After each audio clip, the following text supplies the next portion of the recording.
আল্লাহ তুমি ধৈর্য বাড়াই দাও। যা শুরু হয়েছে এই দুইজনের সাথে তো আমি কোনোভাবে থাকতে পারবো না। আল্লাহ, থাকতে হইলে আমার ধৈর্যের পাহাড় হইতেইব। আমার ধৈর্য বাড়াই দাও, বাড়াই দাও, বাড়াই দাও।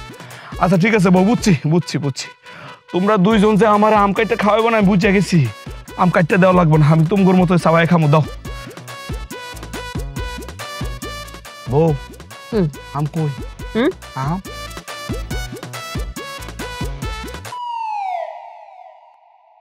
এ বউ, গড়া আমার আছে না, আইনা দেও।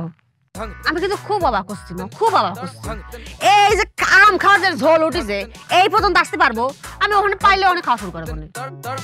তোমরা কি শুরু করছো? তোমরা কি আমার জীবনটা শেষ করে ফেলাইবা? কি আর তো পারতাছি না আমি। আম্মা, আপনার ছাউল এরকম কাঁপতেছে কিসের জন্য? মনে প্রেশার উঠছে।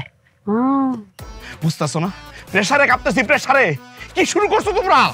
আরে আল্লাহ রে আল্লাহ, যার গর্বে জন্ম নিছি হেরও ধৈর্য কম, যারে বিয়ে করছি হেরও ধৈর্য কম। তোমার তো কালকে বিয়ে করছি, বিয়ের মধ্যে যা করছো পুরাই তো ইতিহাস। আচ্ছা ঠিক আছে, বাদ দাও।